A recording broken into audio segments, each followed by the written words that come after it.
Welcome to the Dean Von Music podcast show. How's everyone doing out there tonight? I'm so glad you could all make it. And the band is waiting in the green room right now. And man, I'm just excited to bring these guys out. You got some great music ahead of you tonight.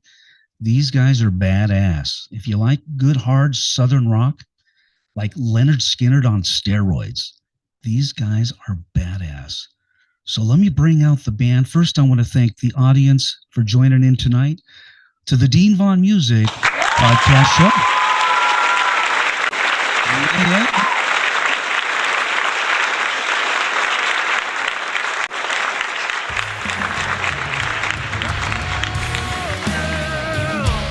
This is the song I put in during the commercial. I was real excited to put it in because I love the song. It's called Mississippi Hound Master. I think that's the name of the song. Yeah, Mississippi Hound Master, Revision 1. So I'm going to bring the guys out right now. Be patient. They got five band members tonight, people. So let's bring them all in right now.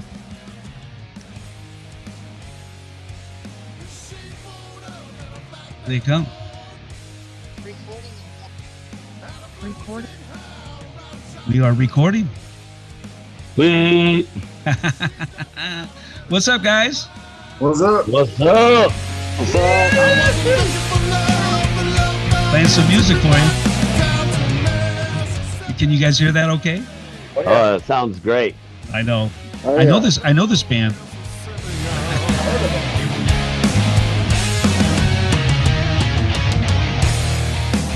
Yeah, let's welcome Silversel to the stage tonight, people. Everyone give them a big round of applause. Wally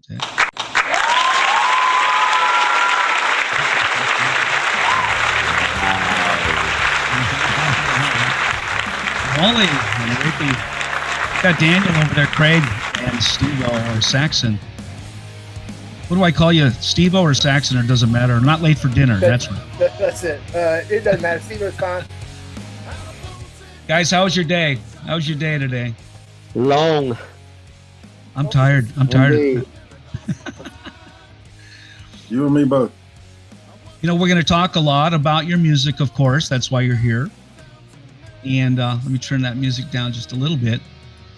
And everybody, you're looking at Silversel tonight on the Dean Von Music podcast show, broadcasting in Las Vegas, Nevada, where it's hot as fuck. Where it's hot as fuck out here. Yeah. But you know, Las Vegas. and you know, today it rained. It rained a little bit today. Nice. Yeah.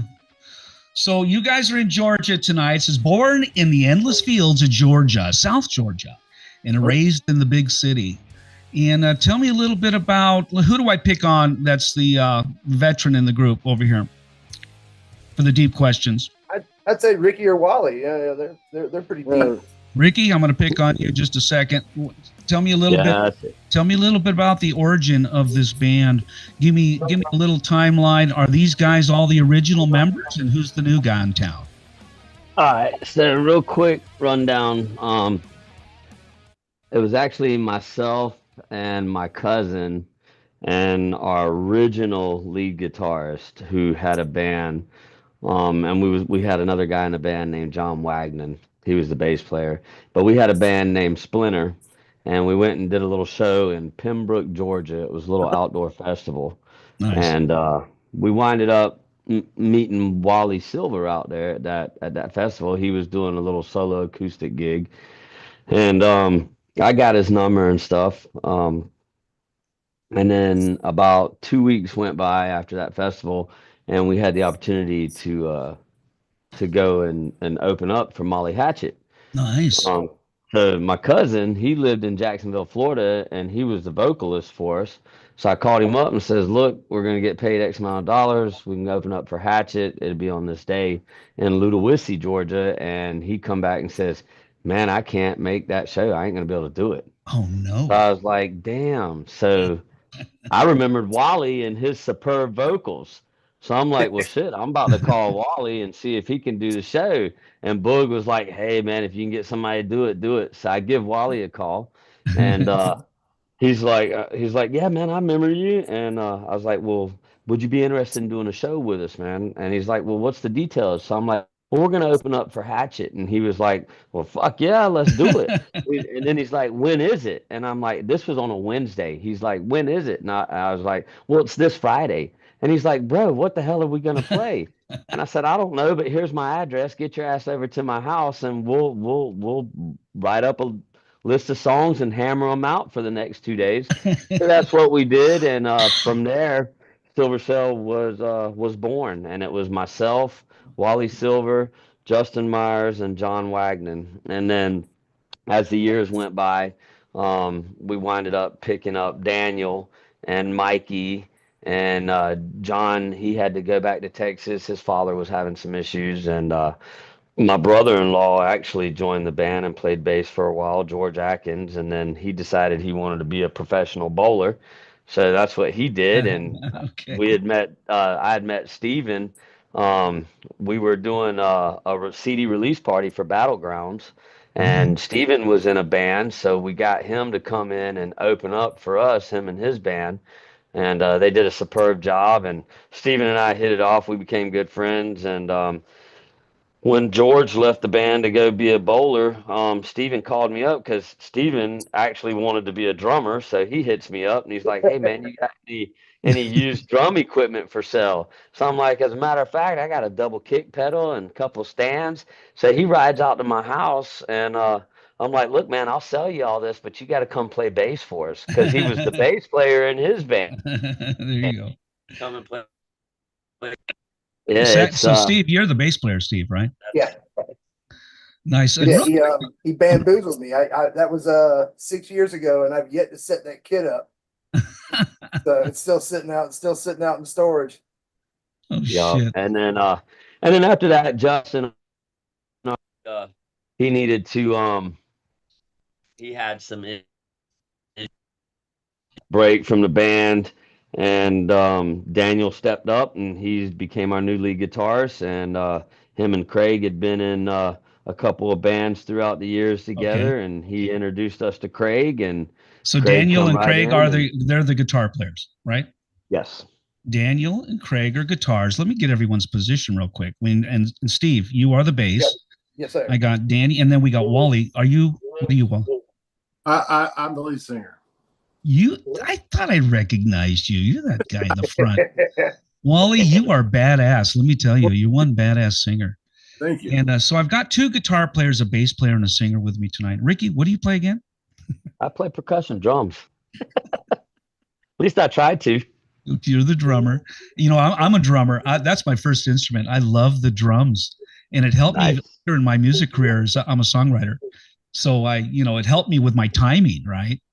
Telling the band when to come in and all that shit. Sometimes I'd have to go back and play the drums to show the new drummer how to play the song.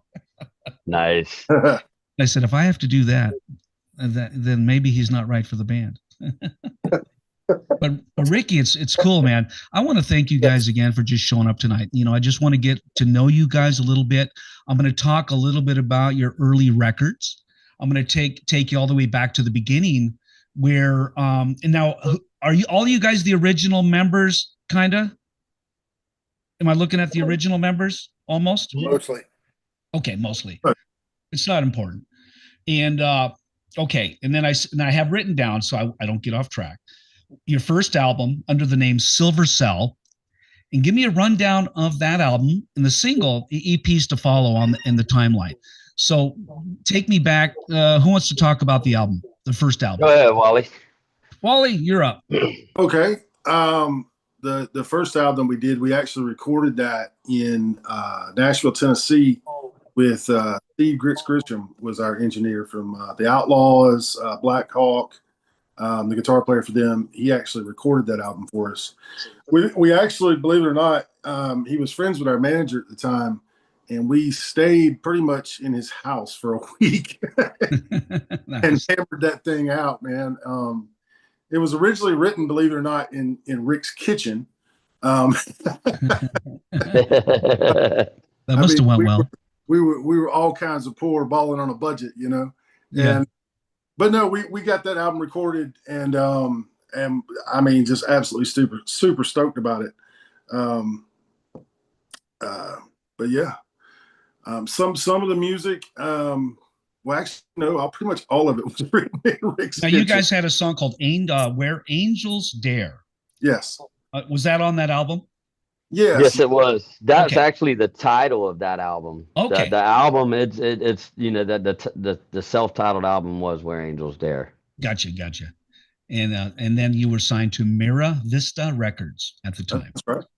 Yeah. Okay. And pretty much how all that came about, we were doing a show at Club La Vila in Panama City during Bike Week, and Nice. we were doing the shows with Southern Rock's Finest, and Steve happened to be in Southern Rock's Finest at that time as well. And he heard us, fell in love with us, and was like, "Man, I want to record you guys." And he owned a record label, Mira Vista Records, and the rest was history. We went to his house, recorded the album, and he put us on his label. Very nice. Well, you guys are now signed to what? Curtin? Is it Curtin who you signed by today? Massive Media. Massive Media. Okay, gotcha. Yeah.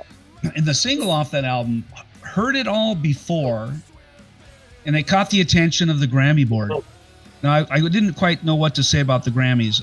Can you kind of give me a little rundown on the attention you got from the Grammy board? 56th Annual Grammys.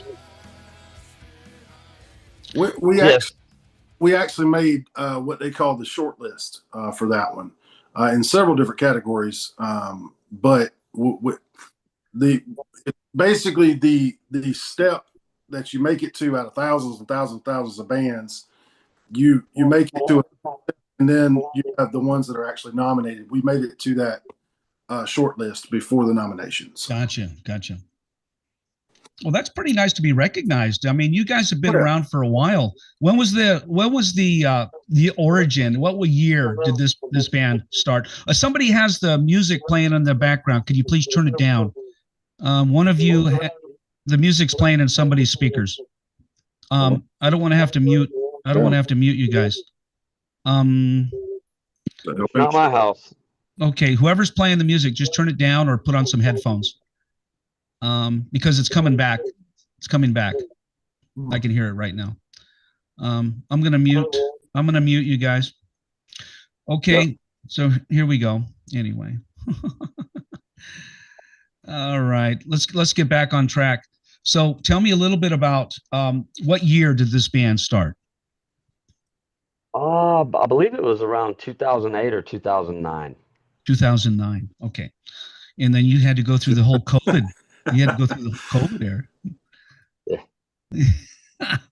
You guys had to go through 2020 and all that shit. I know. Yeah. We stayed strong through it though. We actually played a lot of shows during COVID. Did you?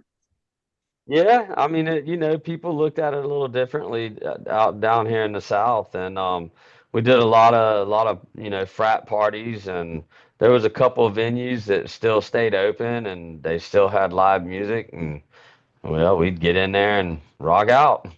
Nice. Did you guys? You played with Molly Hatchet? Did that show came off okay? Oh yeah, that show came off great. Yeah. We've played with several different acts. We shared the stages with the likes of we did a show with Skillet at Wild Adventures, Collective Soul. We've done shows with Skynyrd. We've done shows with a lot. Quiet Riot before Frankie Benelli passed. God rest his soul. Yeah. Oh my God. Yeah, quite a few different acts. We've had the pleasures and the honor to be able to say that, hey, we shared the stage with them. We've been pretty blessed in our own ways, for sure. That's pretty cool. I interviewed Quiet Riot. I interviewed actually Carlos. Nice. Yeah, he's such a great guy. And I got to interview Carlos when he was playing with Freak Show. I don't know if you heard his new band. Okay, nice.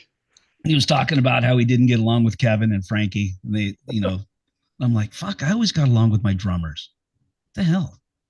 I gotcha. Yeah, the show that we did with them, it was at a big venue called Stage on Bay, and I believe who was on vocals was the cat that placed second on America's Got Talent. Okay. American Pretty sure Idol. that's American Okay. Idol. Gotcha. yeah, American Idol. It was that cat that was doing lead vocals with them at that time. That's when we did the show with them. That's not the guy that did sang for Queen, is it?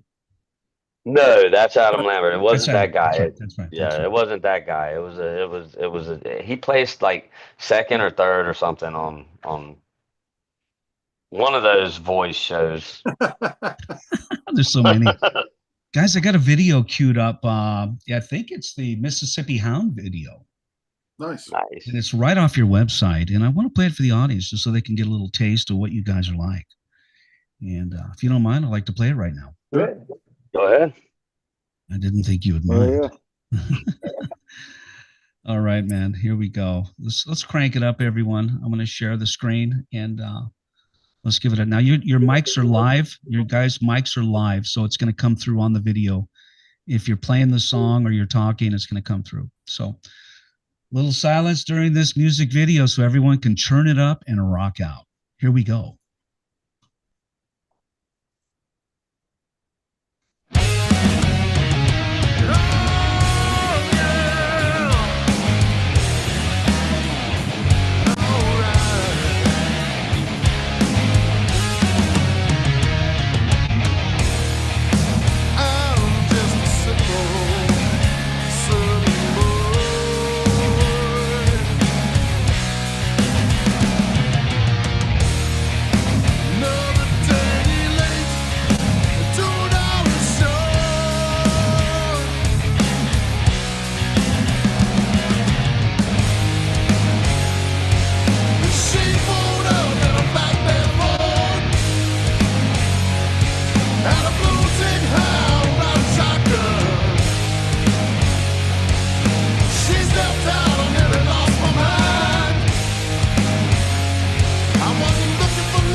Nice.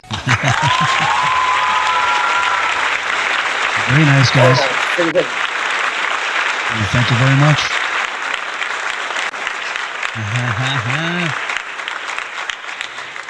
Okay. Stop clapping, everyone. Stop clapping. That was badass, guys. That song is badass, and I love the name. Thank you. Mississippi Hound. Thank you for spinning it. So, who did you guys write that? Who wrote that song? We did as a the band. whole the whole band. Mhm. And what's the song about? Who wants to talk about it? Yeah. I have the name, but I don't know what it's about. Well, we've always been a swamp metal band, and every album that we've ever done, or the albums that we've done, we've always put something that was very Southern rock on it. Okay. And Daniel had that riff, the opening riff for it or whatever, and I came in. I said, I'll put a few lyrics to it and see what happens. And probably the most Southern thing we could think of was a blue tick hound and a flatbed Ford truck on a farm. There you And go. So Don't get any more country than that. you can't. You really can't. So that's kind of where it started out, and what you heard is the way it ended up. That's a great song. I just wanted to hear a little bit from the writer or the writers, and which is you guys. What a great song. And it's like Lynyrd Skynyrd on steroids. Your music has got that Southern niche, but it just takes it one step further. It puts me into like a heavy rock, almost not Right. heavy metal, but heavy rock. And that style of music, is that something you guys have always played since the beginning, or do you do like screaming heavy metal, or is this it? We've got a different variety. I mean, well, we've got a song out there that you could probably play on pop stations if you wanted to. Okay, all right. But and then we've got some songs that could classify us as being metal, a lot heavier. So your genre, you can shift genres. You guys have enough talent to do whatever kind of genre you want, basically. I believe so. Yeah. Yes. I want to jump around, and I just want to get to know each one of you one-on-one. And I know that I'm over here with Steve-O. And I had to mute him. I think earlier we had some noise coming out. Saxon or Steve-O? What do I call you, Steve? You can call me Steve. That's fine. Yeah. Okay, I'm, tell me, you're the bass I'm player. on my computer, so it's probably why you're getting feedback. I don't have any headphones. That's fine. You're the bass player. You're the bass player of the band. And it sounds, the reason you had to mute you because the music's coming back. It's coming back through the speaker. And Right. that's why I always recommend headphones or an earpiece. But anyway, can you tell me a little bit about your personal getting in? How did you start playing bass? Was it from high school? Have you been playing in other bands you were in? And how did you meet these guys? I actually started out playing the trumpet in elementary school. Nice. And when I got into high school, everybody in my family plays something, guitar or both my brother and sister play all kind of woodwind instruments and brass instruments, and my father played guitar, my mom played piano. Nice. So just I used to I remember as a kid, my mom we were in a flea market and we were walking past a guitar, and I said, "Hey mom, buy me that guitar." I was like 11 years old, and she says, "No."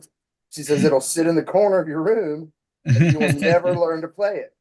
And so from then on, I started borrowing guitars from people and plugging them into the stereo in my bedroom for an amp, and used that up until I got into high school, graduated from high school, and was borrowing a friend's guitar, got in a little band. We were doing a little like the school talent show.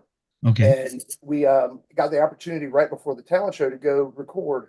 And when we went to record, the guy says, "So you got two guitar players." I played rhythm, and he says, "You got two guitar players and a singer and drummer. Who plays the bass?" And I said, "Well, I play rhythm. I'll give it a shot." And knocked out 2 songs in 2 takes, and traded all my shit the next day for a bass guitar and an amp, and became Nice. a bass player. I was like 16 years old, and then I've been playing ever since. Do you love playing the bass? Good God, yeah. I mean, it's Yeah. therapy, brother. I mean, Yeah. it gets me out of trouble, sort of. But probably puts me in more trouble than it gets me out of. You know, the But bass guitar, there's so much freedom, right? As a bass player, you know. yeah, and you'd think it'd be in a band with 3 guitar players, I'd be able to play what I want, but no, I got to drive these suckers home. You fucking So guys, you holding them down, man. we're all holding it down, but it's a good time. It really is. So who's your influences as a bass player? Like, who do you like to, follow or listen to? I listen to all kinds of music, and I think when I was really coming into the music scene, I moved to Athens, Georgia, about the time REM and all those guys were coming out, Right, right. and snuck my way into a band called White Buffalo, and they were very, very much a jam band, and I was very much a hippie kid with a whole bunch of cover songs under my belt. And Dave Schools was the bass player for Widespread Panic. Okay. He was actually the bass player that sat in for the White Buffalo band that I was in. So everything I learned basically to be in that band was him just noodling on their songs. And so I attribute him to a lot of the stuff that I like to play that jam band style. But over the years, ended up moving to Atlanta, getting a band called Rosewater, did a lot of stuff. This is all back in the late 80s, early 90s, man. I'm an old guy. So am I. So am I. Are you originally from Georgia? Originally from Savannah, Georgia, yeah. Nice. And so lived in Atlanta. I toured with those guys for about 4 years, and then got married, had kids, laid it all off. Nice. Ended up hanging out with some buddies, starting a little band, little dad band out in the shed, and did that for almost 20 years. And then when I moved back to Savannah to take care of my folks, I actually, the first week I was back, I met Ricky on a job site, and brought my little band down from Atlanta. And like he said earlier, we opened up for him, and then from there, that's kind of how it all worked. I've been So you've known Ricky. You've known Ricky for a little while then. Oh yeah, for going on 14 years, 13, 14 years. Yeah, you guys know like brothers. You guys are like brothers. Oh yeah, man. He's sickening. He's so sickening. I love him though, man. He's when I grow up, I want to be just like him. Just like Ricky. Yeah, I'm gonna just since we're talking about Ricky, I want to jump over Rick. So tell me a little bit about your upbringing, how you got into music, just the whole spiel, and then how you met these guys. Maybe you can kind of put it all together for me. All right, gotcha. Well, for me, it's a little different. I come from a musical background. My father, he wasn't listed as a swamper, but in my eyes, he was kind of a swamper. He played drums, and he's played with Tanya Tucker. He's played with a lot of country artists out of Nashville. And him and Danny Joe Brown were actually, man, they were like brothers. They were really good friends, and Danny had introduced him to uh at the time he was the original drum man he I can't even remember his name. It's been so long ago, but he was the original drummer for Hatchet. And then he played with Molly Hatchet. Well, yeah, when the original drummer couldn't make shows and stuff, Danny would call my dad and he'd go and fill in. Nice. And then he had gotten with Pat Armstrong over at Artist International, and him and Pat had formed a subsidiary company called TNT Management and Booking Agency. And then before Pat passed away, my father had bought Pat out, and he became the sole owner of TNT Management and Booking Agency. And just from an early age, I remember curling up in his bass drum because he'd keep the resonant head off of his kick drums, and he'd have a big pillow in there. Right. I remember that. I'd get in there as an infant while he'd just be, playing drums. And so I started playing drums at around 9 years old, but then I gave it up and, didn't really pick the drums back up until I was in my 20s. And then like I said, my cousin and myself, we started a band, and then from there it progressed into the band that we are today.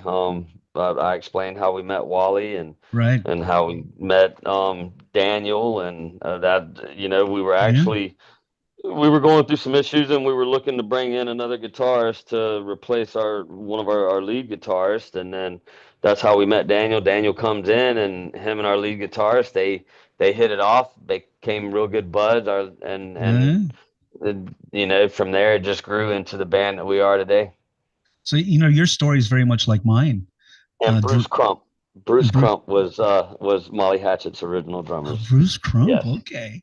Yes. That's a great story, man. And I always tell the story where I slept in bass drum when I was a baby. My mom was a singer, and I used to crawl into the bass drum because there was a pillow there, and she would be playing at midnight or some club. She was big band, orchestra, and I would crawl into. I saw that pillow, man, and I went to sleep. And my first instrument was the drums. Nice. Believe it or not, I was only like 6. I don't know what I was. Daniel, I'm going to jump over to you real quick. Just get a little background on you for the people that may not know everything you've done. So just give me a little, little synopsis. So, who you are and how'd you get into this band or start the band?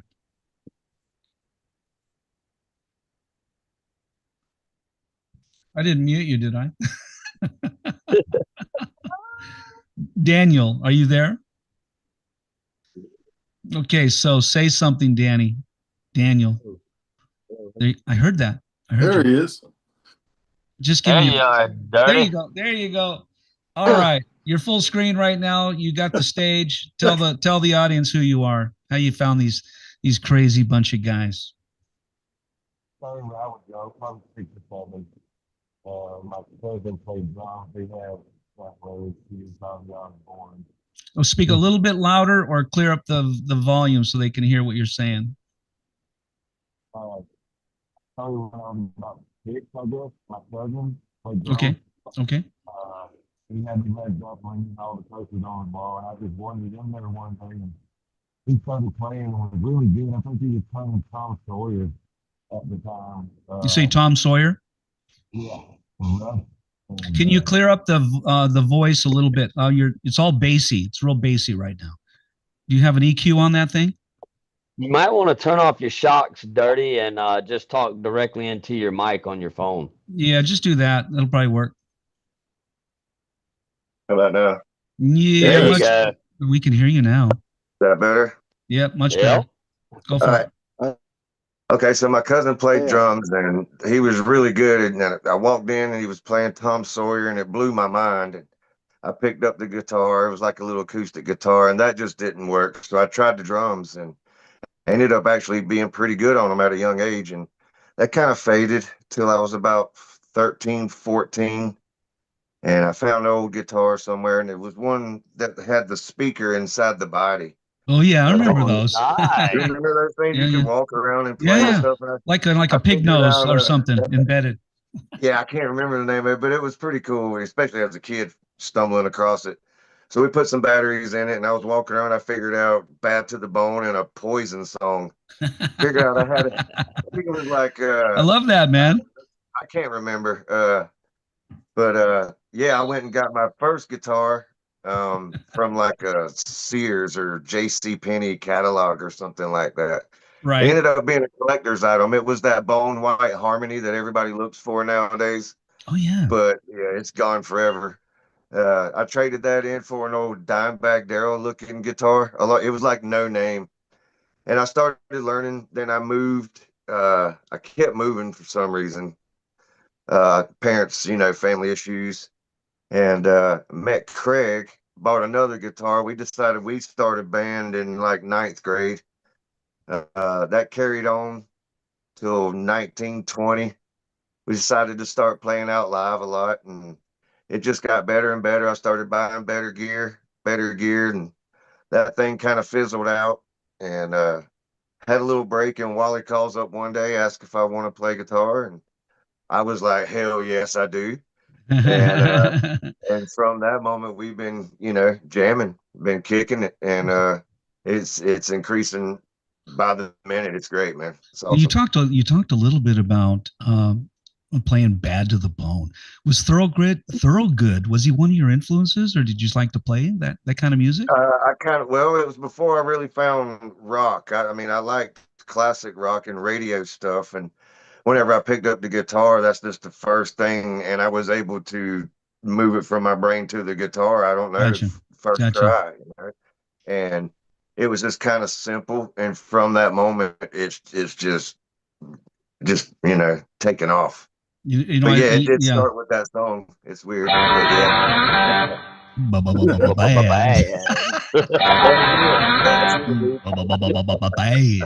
I love that fucking shit. Simple, right? Simple words. Yeah. Simple. But there's one song particular. I guess I don't want to be another guitarist to say that Eddie Van Halen did it, but it's not the usual. It's not the usual. I can't remember the name of the song, but it's the clean one. We know where Sammy Hagar, come on, baby, finish what you started. Right. That guitar lick in that song, dude. Yeah. I love that the song. guitar lick in that was just so amazing as a kid, and I was like, I want to do that. So. What a kickback, what a cool song that is. I'm thinking about, I'm listening to it in my head, just that little don't, yeah. Just Sammy Hagar. Yeah. Just fucking around, not just going balls out, but just kind of fucking around. Yeah. But it was smooth as hell, dude. And I just wanted to learn how to do that from that moment. That's fucking badass, man. That is badass right there. I'm telling you. Okay, I need to jump over. I want to hear from everyone real quick. Let me jump up to Wally, since we were talking a little bit about Wally up there. The lead singer of Silversel is up at the top, at least on my screen. Wally, how did you get? First of all, have you always been a lead singer or a singer? To an extent. I mean, I've not always been a lead singer. No. I mean, I was in and out of bands, and I always did some backup singing. It wasn't until the band, before I did my own thing, that I became a lead singer. And that was only by chance. I mean, the lead singer quit, and they were like, well, you can sing, you're a lead singer now. I was like, oh, okay. So, do you play instruments as well? Yeah. I play guitar. I play at the bass. I play the hell out of the radio. It's but fucking radio. I play the radio. But yeah, I background wise, earliest memories would be Dad's 45s, Lou Reed, Beach Boys, B.B. King, stuff like that. I thought it was the greatest thing ever. And then my cousin was playing. It's going to sound crazy, but my cousin I was at his house, and he was playing "To Hell with the Devil" by Stryper, and that initial twin lead in it, I was like, oh my God, that's the coolest thing I've ever heard. And it was the following week. I say it was the following week, or it was very close to that. And I think Daniel will get a kick out of this because we kind of grew up in the same area. It was either Chris Henry or Chris Moore, one of the two, showed me Ride the Lightning by Metallica. They played the whole album, and I was like, oh my God, it's the greatest thing I've ever heard. Yeah. Fuck yeah. One of the Chris. So, right. Downhill from there for me. But my dad played guitar, and I wanted to learn to do the things that I was hearing on the records, and he was like, cool. So he bought this pawn shop guitar, and I swear you could almost fit your fist in between the strings and the neck. Oh my God. High action. But it made my hand really strong. So. It's like playing a fucking bad acoustic guitar or something. Right. So he said, once you learn, I'll buy you a nice one. And to his credit, he really did. After your hands were all bloody, your fingers were falling off. Yeah, that's right. And I mean, really, I was in and out of bands, and then I decided to do my own thing just acoustically, have a little fun with it, and that's where like I said, I met Rick and them, and was pretty stoked. They opened up with a Pink Floyd song, and I was like, oh. So it was really cool when he called, and I'll tell you, to add to that story, actually, I lived in Rick's. Well, technically, it was his kitchen for about 2 days. That's when you did the album, right? Learning their music, and Rick comes, he goes, well, dude, let's do a couple of your songs. And I was like, dude, I just play acoustic, man. This is something different, dude. But we did, man. We collaborated for like 2 days straight before that first show, and it was a great show. It was, and I'll tell you this too, I thought this was really cool. They had converted a horse barn at this place, or it was some huge place, but they had converted this horse barn into a venue. It was really cool. That's cool. We used to rehearse in a barn in Pasadena. So I'm with you. Go ahead. Nice. No, that's I mean, pretty much the rest of it's history. I mean, we've been through a lot. We've learned a lot of music, and it's been a fun time because I've been, like I said, I've been in a lot of bands, but I've never been in bands where you can take something as simple as, dude, I've got this lyric and I think we should write a song around it. And these guys go, okay, well, what about this? And I'm like, oh, that's cool. You know, it's nice to have that collaboration and that chemistry. Right. Chemistry. Yeah. It is. And I've not, I mean, in all my years of music, I've never, ever been in a band that's that collaborative, I guess is a good way to put it. You know, and it's hard to find. You guys are lucky. It's hard to find. And if everyone's watching this podcast tonight or this interview, it's not easy finding a group of guys or girls that can all get on the same page and not argue. And everyone's like, yeah, this sounds bitchin'. Let's do it. It's very hard. And you guys make it sound like it's easy, but that's why I had to put that in. I'm going to jump over real quick. I don't want to ignore you over there, but Craig, did I talk to you yet, Craig? A little bit. I don't know if did I get your background? Tell the world. You did not. Tell the world what did you do? You came out of high school? Go all the way back if you have to. How'd you get into this band? Take me on. Right. Well, I said Daniel pretty much summed it up from the get-go. So we 8th, 9th grade when I did, and drums. My mom played brother that played drums. He was a huge 80s Motley Crue, the Osbourne, Rush. So I decided I'd play drums. Always wanted guitar, but drums was the best I could get at the time. So my brother was in a band, so I would watch them play. And anyways, I met Daniel in high school, and I was like, dude, let's start a band. We did. And I started out on guitar, and then, I don't know, 2 weeks in, I was like, fuck drums. I want to play guitar. Nice. So he showed me Iron Man and Smoke on the Water. You know, Smoke on the Water. Well, that's my favorite song. And yeah, no shit, right? You know? Did you always play, Craig, did you always play drums? Have you always been a drummer? Well, I started out as a drummer. Okay, you started out. I started out. But you're a guitar player, right? No. I switched over to guitar. I forgot drums. And so Daniel and I started a band. And we carried that on for a long time. You know, and anyways, I eventually ended up moving to Tennessee. Okay. So I was gone for a while. And that's when Daniel joined Silversel. And then I moved home. It was like I joined Silversel. There was some things happening within the group, and they needed a guitarist, and I was available. So here we are. I mean, I joined Silversel back in year. It's been about a year. You know, it's where we at. So. About a year ago. Well, Craig and Daniel, you both are you guys are the main guitar players, right? Does anyone else play guitar in the band, or you two? We do have one other guitarist, and he didn't make it on tonight, but yeah, Mikey, he's a retired Navy chief. Nice. Thank you for your service, Mikey, and we miss you tonight over on the podcast show. And so you have 3 guitars on stage. You kind of starting to reminisce with Lynyrd Skynyrd. Kind of when I went to see them, they have 3 or 4, right? 4 guitar players or 5? Yeah, that 3 guitar attack, baby. That 3 guitar attack. That's right. That must get kind of crazy. But you guys have that big sound, and I'm thinking, you know, I would love to be in a band with 3 guitar players. I've never been in a band that big. It's not as glorious as you think as a bass player. I'm telling you. you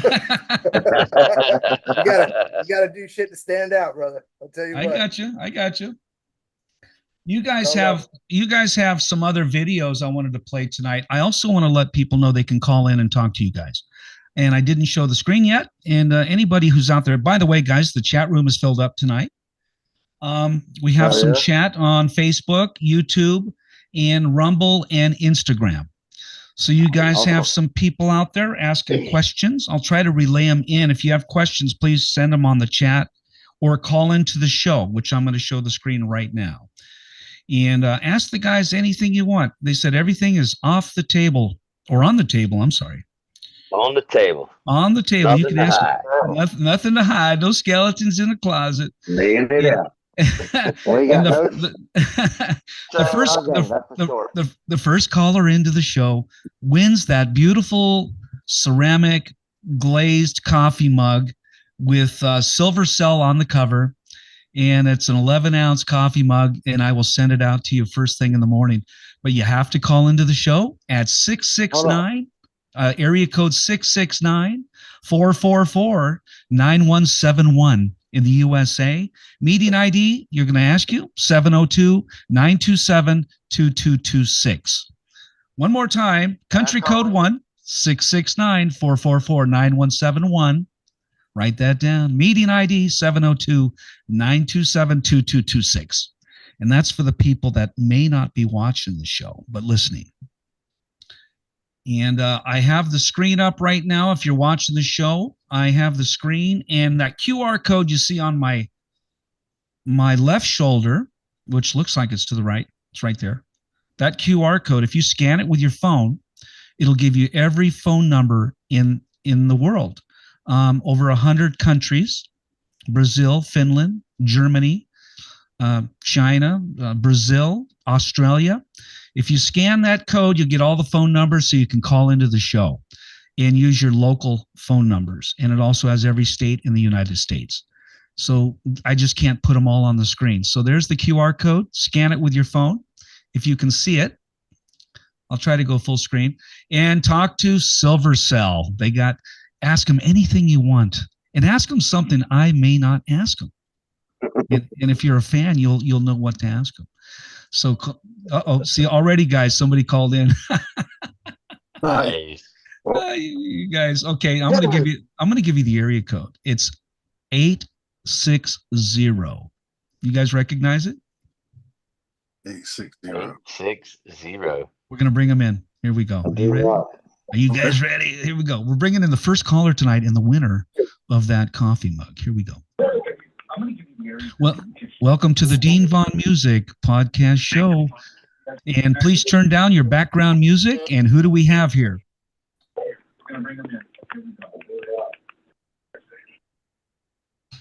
Who do we have calling in? Yeah. Oh, hi, I'm Becca. Hi, Becca. You're talking to Silversel. Ask him anything. Hello, Becca. What's up? Let's go with it, Becca. What you got, baby? They're all yours, I'm Becca. sorry. They're all yours. Oh, I'm calling to support, and I wanted to say hello, and I'm a big fan. Thank you. Thank you. Thank you very much. Give me something about the band I don't know about, Becca.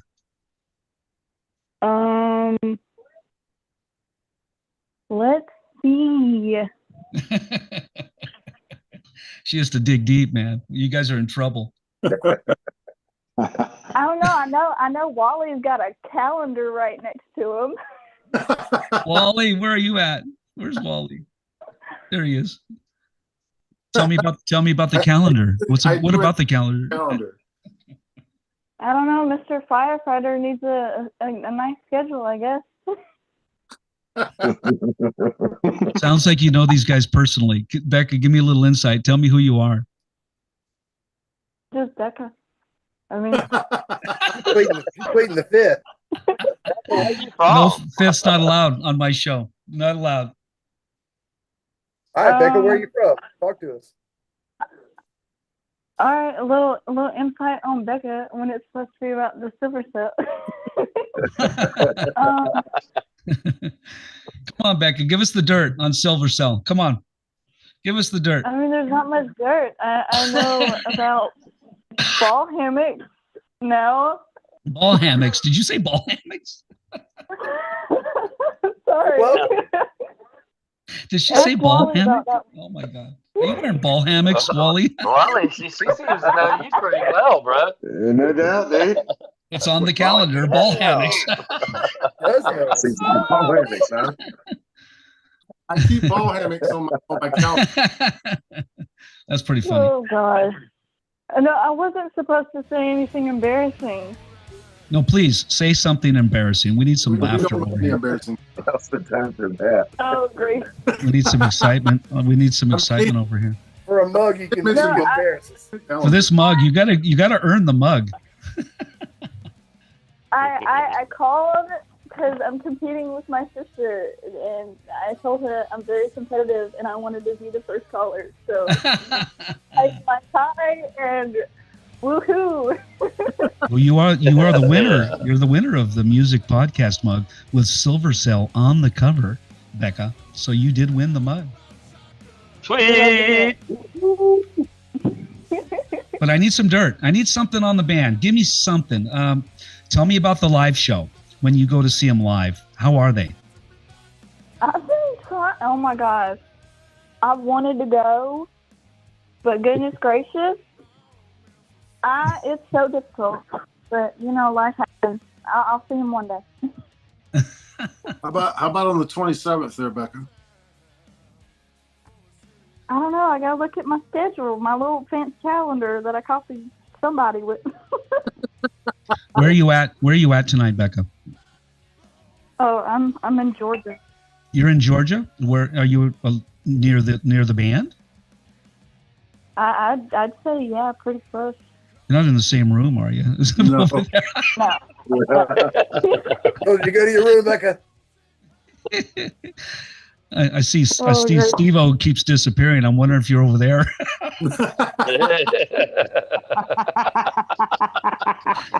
Stay seated, Steve-O. I know where you're going. Oh Lord. Great. You know, it's funny. We got another caller coming in right behind you. So ask the band a good question that everybody wants to know. Ask somebody something, anything. I don't know, Wally. How long have you had that beard, buddy? How long have I had the what? A beard. The beard. The beard. The beard. Some say that I was born with it. little baby beard. I've had the beard in some form probably upwards of 20 years. You got to tell people how to take care of their beards, make them look pretty. Trim it.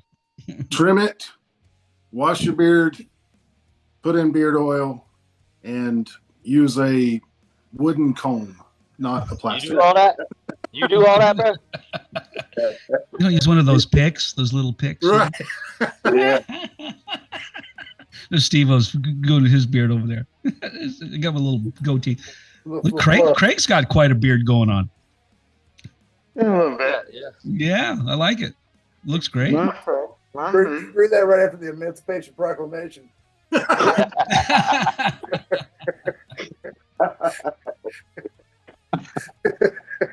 Becca, you're gonna have to. I'm gonna Told you Becca, it's not on savings. Becca, you got to give me I your told you it's information. not on savings.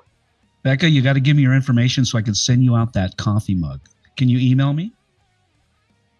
Sure. Okay, I'm gonna give it to you real quick. Hold on. Dean, send it to Dean, D-E-A-N, at deanvaughnmusic.com.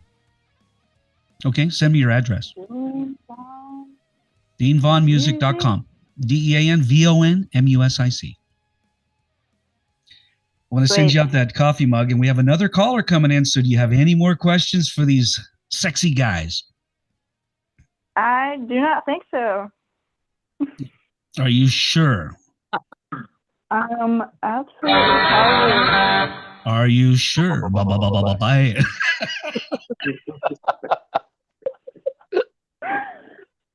I'm sure. You guys have a wonderful rest of y'all's night. Well, Thank you for calling in, Becca. Thank you, Becca. Thank you, Becca. Thanks for the call. Thank you for calling in. Thank you very much. I'm going to bring in another caller in. You guys have another caller coming in right now, and it's from the 706 area code. Let's bring that one in. Oh, Welcome to the gotcha. Dean Vaughn Music Podcast Show. You're talking to Silversel from Georgia. Who do we have? Hey man, it's Josh. Hey, what's How's up? it going, Josh?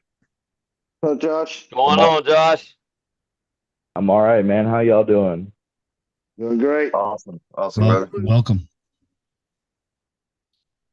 Ask him anything, Josh. They're all yours. I mean, how's everything going? I know that y'all have been doing some shows here lately. How's the shows been going? I would have to say that Great. they've been going swell. Yeah. They've Pretty been real good. good. We're having a good time and we're covering a lot of ground, that's for sure.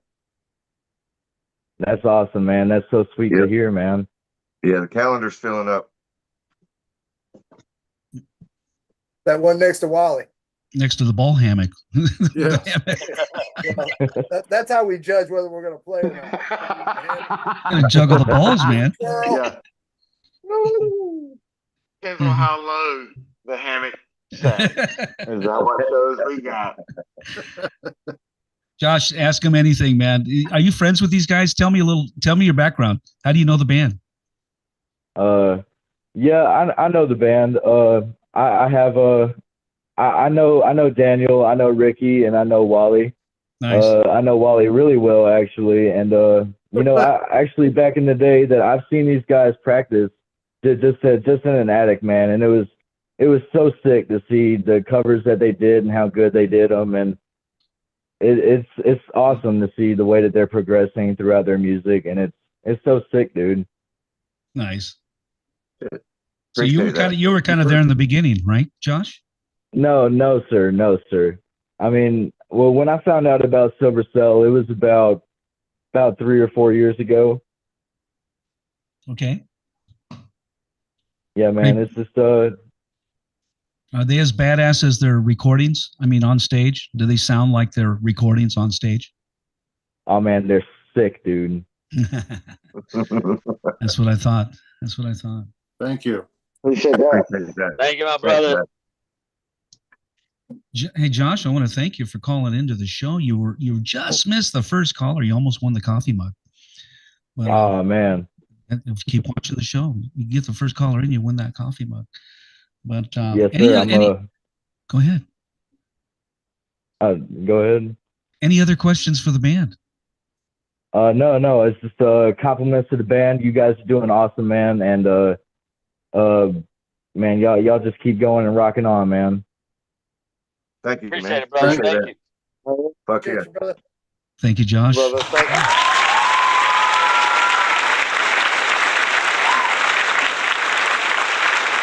Yeah, the audience goes crazy. Hell yeah. That's fucking bad to the bone right there. That's bad to the bone. Bye. Are you good, Josh? Are we good? Are you still there? Yes, sir. All Yes, right. sir. I'm gonna go ahead and zip out. You guys have a good podcast, man. I'm gonna keep watching until it's over. I got some more songs to play appreciate for it. him, Josh. More music coming up. Yes, sir. Hey, we appreciate it, Later, Josh. Josh. Peace out, brother. Thank you. Good Later, night, brother. y'all. You know, the next run. Oh yeah. Silversel.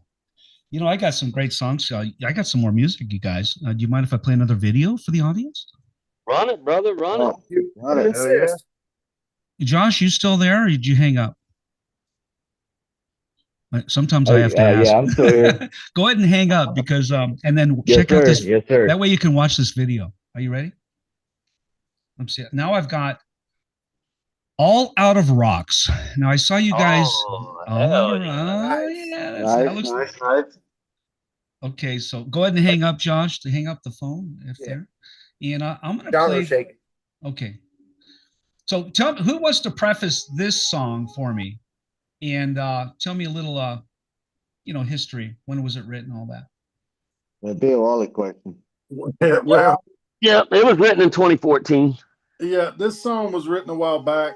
I was going through a rough patch in my life, and I sat down at my kitchen table and played it.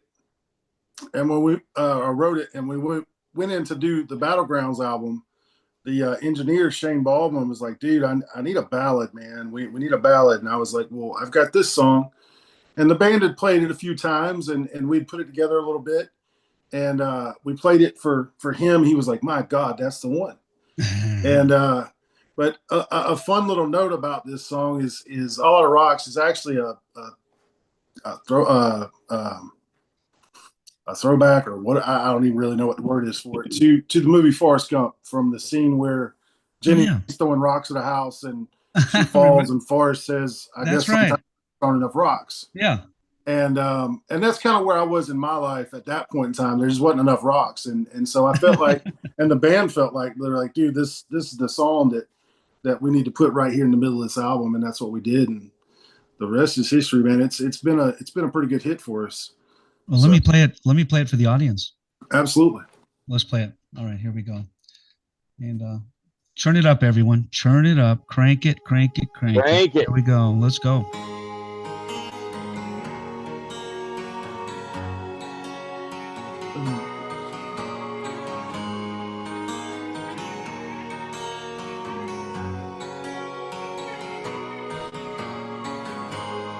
Do you ever even think of me? And do you always keep an accurate tally of all the times I brought pain to you and me? And do you think you could find the heart to forgive? Because tomorrow will be too late. So let the rain pour down on me. What crime did I commit to bring on such a penance? I watched you burn.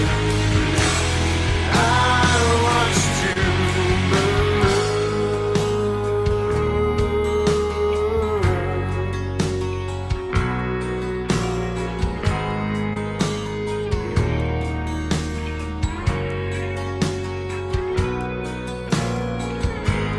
Does he make you happy the way that I always try to?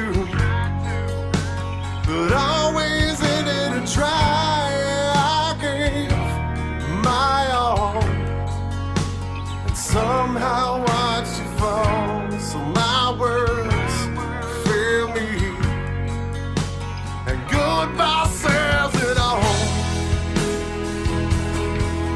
Because tomorrow will be too late. So let the rain pour down on me.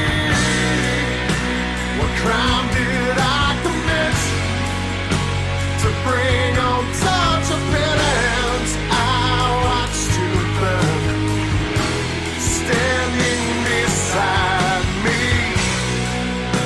What crime did you commit to bring on all the girls? You watched me burn.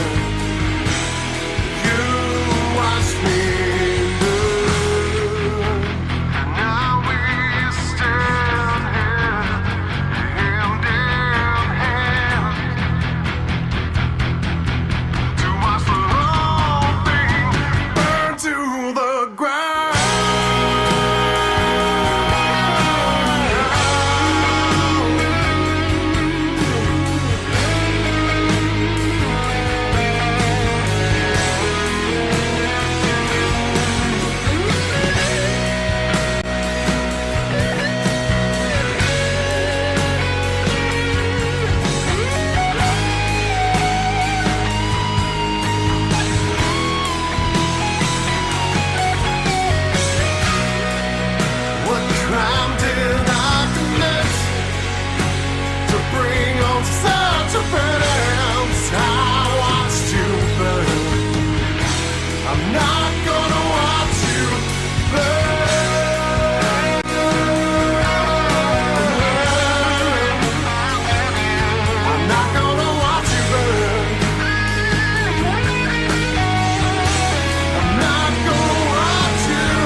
What a great song that was.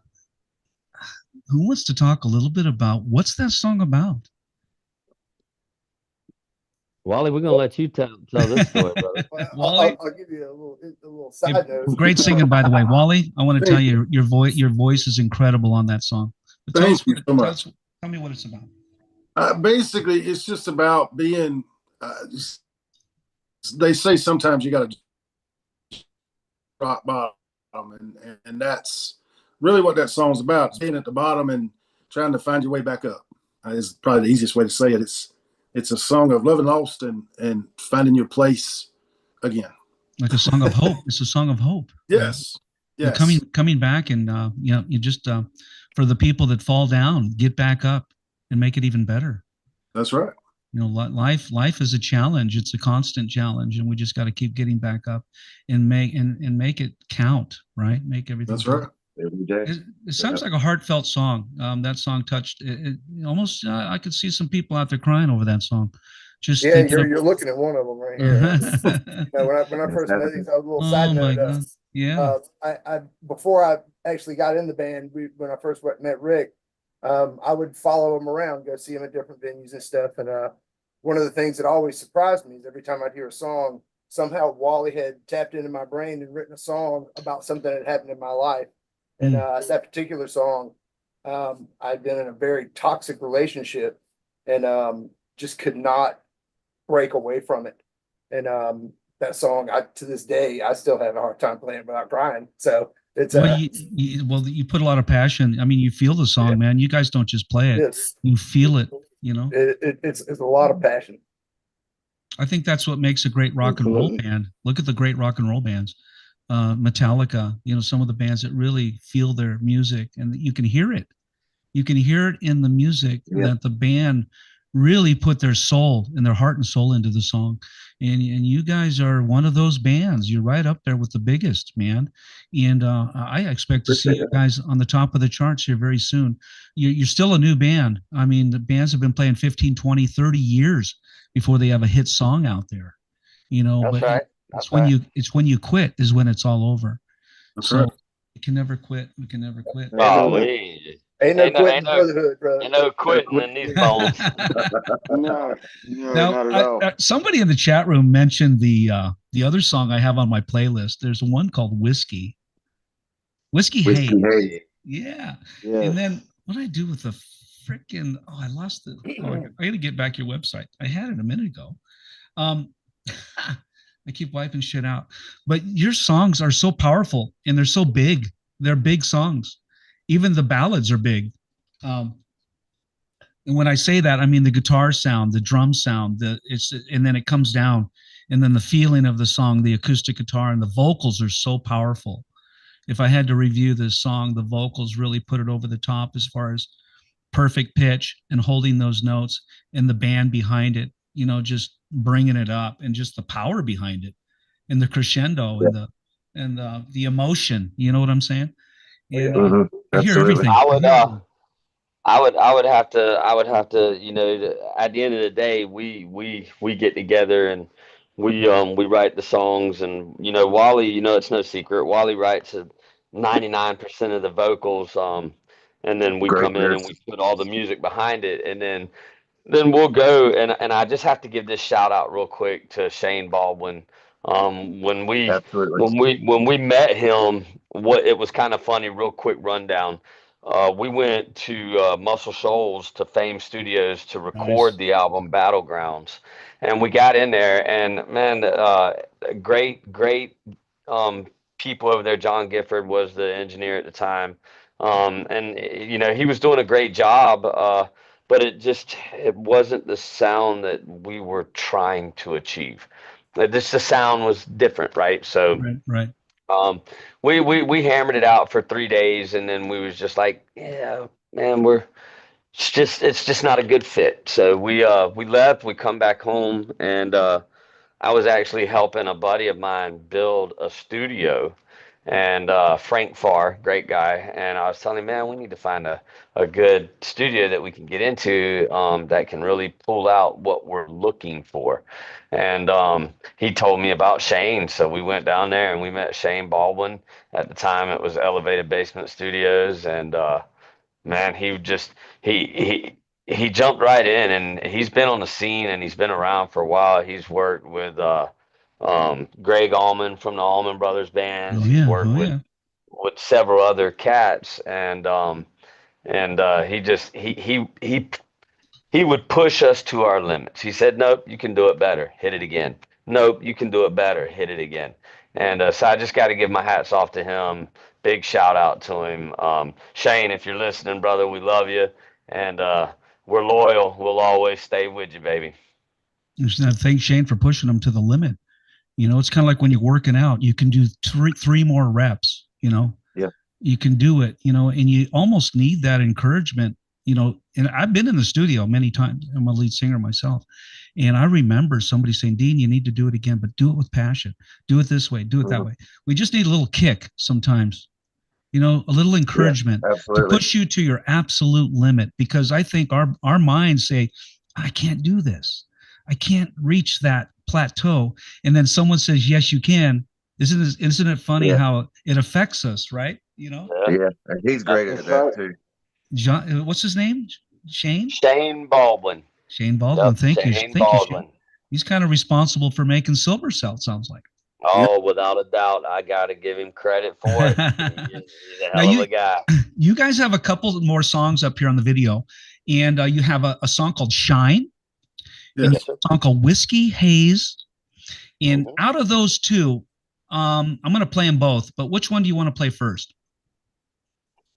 Man, to be honest with you, there's not really a Silversel song that I dislike. I kind of like them all.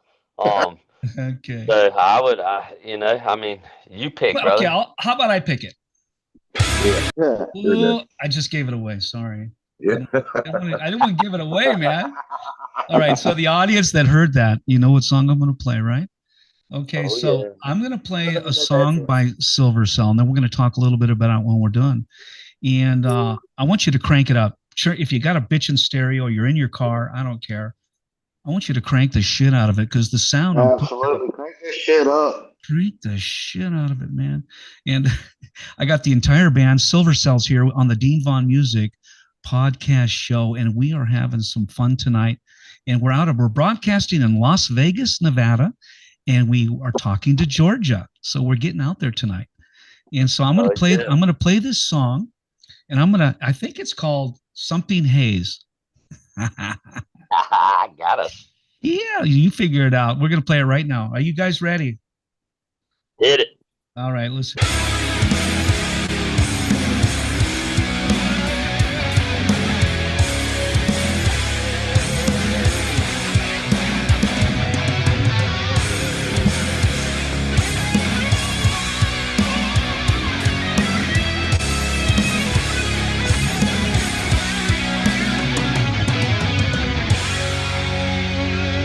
Turn it up.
Hell yeah.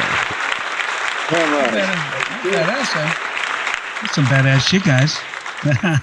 You know what that was? That was bad. I just love playing Thorogood, man, when I get a chance. You know? I've got some other shit on my sleeve here, but that's my favorite. Nice. You know, I have some, I wanted to talk a little bit more about going back. Let's see, I had it right there. The band's second album, Battlegrounds, this is Silversel I'm talking about, was a treasure trove of heavy rock and Southern roots. With hit singles like All Outta Rocks, it stayed on the DRT music charts for 16 weeks at #1. And Icarus, is that how I said? Icarus? Icarus. Stayed on the DRT music charts for 8 weeks as well. And it went to #1 and #2, along with your fan favorite Southern rock bangers like Outlaw. Can you tell me a little bit about that experience, having one of your songs go #1 on a radio station? And I don't know where that radio station was. Maybe you can fill me in. How exciting was that for you guys to be in the #1 for 16 weeks? I mean, for me, it was pretty badass. I liked it. As far as the radio stations go, the way the DRT charts work, that was more like college radio, if you're familiar with that. Yep. So it was several different college radio stations throughout America that had deemed those songs, as far as the DRT charts were concerned, at #1 and #1 and #2. So it was it wasn't that commercial mainstream success, but for us it was another notch in the belt. It was success. Well, how many million people got to hear those songs? Top #1. Exactly, and it put us in touch with a college fan base, which was pretty fucking awesome in my book. Right. That's pretty cool. That's pretty cool stuff. Just being heard by that many people. And of course, we have streaming now. Tonight's show is going to be heard by thousands of people, and then it goes back out and it'll be heard by maybe 1 million people. I don't know. Nice. But it's just nice to get the reach. Just nice to be heard, guys. That's right. And hats off to you, because it's a lot of people like you that helps artists like us, bands like us to continue to stay in that limelight and get out there. So again, thank you, my brother, for having us. You're welcome. And I'm honored to have you guys on the show tonight. You guys are all professional and respectable musicians, and I think that the world needs to hear you guys. They need to hear your music, and if I can help get it out there, I will. And you guys always have an open door on my show. Yeah, we appreciate that, brother. Appreciate that, brother. And I'm not done yet. January of 2021, Silversel released their most recent album, an EP entitled Inexorable. Did I say that right? Inexorable. You guys say it better. The new EP ushered in a new, heavier sound. Now, I know you guys at some point got heavy, and I'm not sure if that's what this is talking about. For the band, with songs like Gravedigger, Enemy, Run with the Wolves, with Inexorable, Silversel sought to give listeners, both old and new, a taste of who Silversel truly is. So when you say old and new, are you talking about there's an old Silversel and a new? Or what's that statement exactly mean? Well, it's a little bit. It was mostly old fans and new fans alike.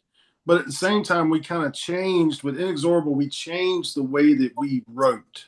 Okay. A lot of times with the first 2 albums, I'd bring in a song and then go have at it, and it would change, and it would become this beautiful thing that was on the album that you heard, and that was the entire band wrote that. Okay. But originally it would come in with an acoustic guitar or something like that, or somebody would bring in a riff, and then it would kind of go from there. With Inexorable, we sat down and we went, okay, we're at practice, let's write a song. And it became this new way of writing. And with each of us being we're all kind of from different backgrounds, all the same backgrounds, all at the same time. Right. And it was beautiful to watch these songs come together like, you know, in whatever time frame it was, but it was just a different way of writing. So it was kind of an old Silversel and a new Silversel at the same time. I got you. Well, that kind of clears. Yeah, go ahead. I think with that album or that EP, we actually changed tuning. We didn't. We dropped to C sharp. Yeah. Which gave us a little edgier, heavier sound on the guitars and stuff. So Gotcha. Now, I don't think I played Shine. I'm sorry, I didn't mean to interrupt you. I'm queuing it up, so I'm going to get back to you. Is Shine? Did I play Shine yet? No. I have it queued up. Okay, continue on, guys. About whatever you were saying. Sorry about that. You're good.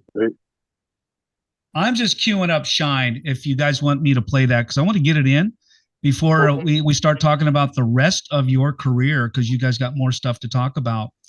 And do you guys mind if I play it real quick? No, let's run it, brother. No, okay. Right. All right. I'm just burying you with music tonight. Which I love it. It's a banger. I know, man. There's nothing wrong with that. You know, my favorite thing to do is to play your music. You know, it makes us all look good because your music is great. Thank you. Yeah, thank you. You're absolutely welcome, man. And I know the audience out there is enjoying it. And you guys can still call in if you wrote the phone numbers down. I'm going to play one more song on the video side, and then let's let it rock. Hold on, let me share the screen. Here we go, guys. Rock on. Turn it up. Here we go. Turn it up. Silversel. Shine.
Shit. That one caught me off. That caught me off guard. That's nice, guys. Yeah, baby.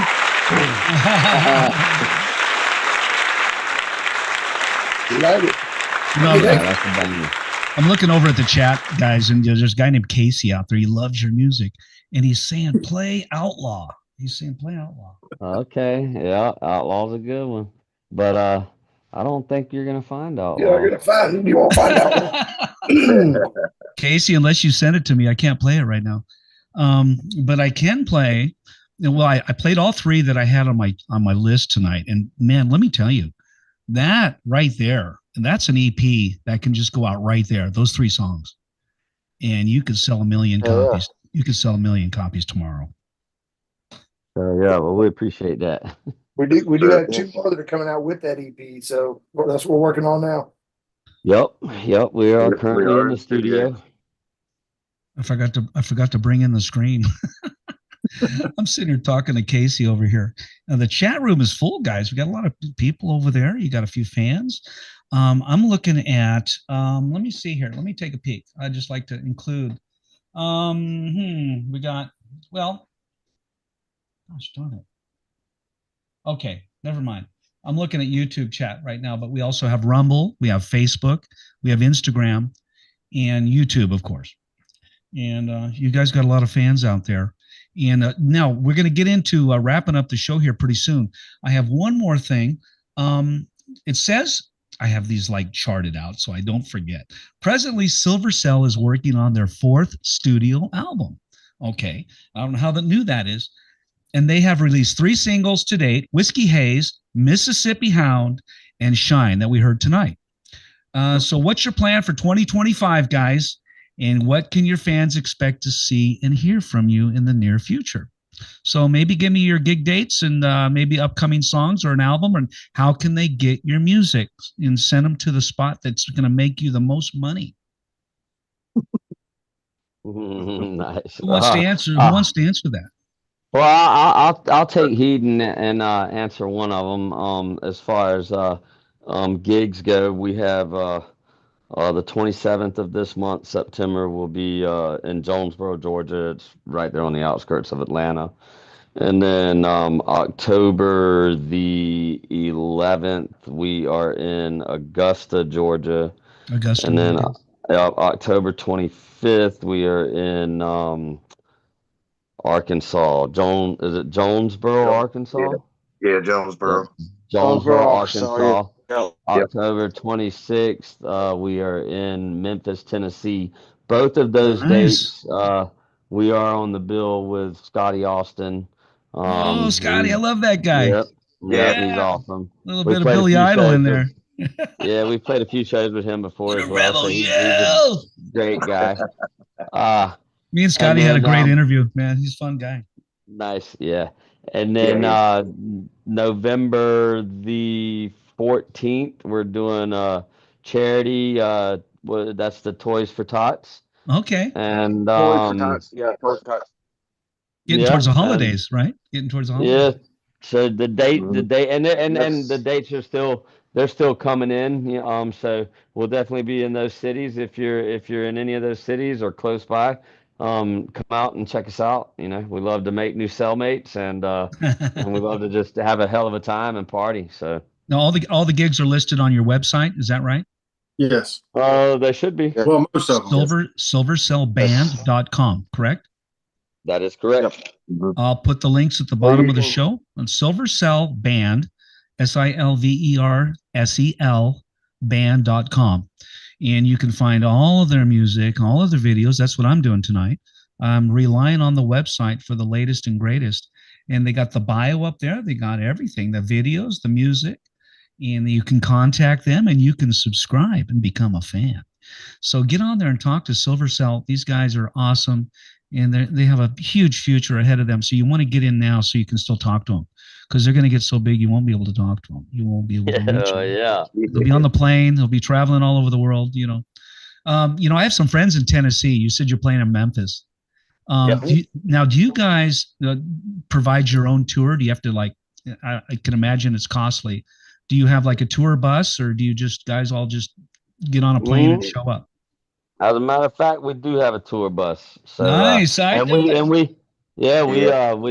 bought it, paid cash for it. And a couple of us in the band we're tradesmen, so okay. we've got it decked out real nice now, but you know, we're still adding and adding and adding. Nice, So nice. yeah, Like an old Projects school now. bus, or what is it? Like an old RV? Tell me about it. It's an RV. no, or- it's a no, it's an actual bus. Okay, cool. It was a 20 charter footers. bus. It was a charter bus, and we picked it up for a really great price. It's got an 8V92 Detroit engine in it. Now, Mm. because none of us in the band have CDLs, we did have it re-registered as an RV. So once Ah, you do that, now now you can as drive long it. as you don't. That's right. Now you can drive it. Ah, that's that. You know what that is? That is that's bad. That's kind of bad to the bone. Wait a second. I didn't turn. See, I did it again. I did it again. I didn't share it. So you know what that is? That is.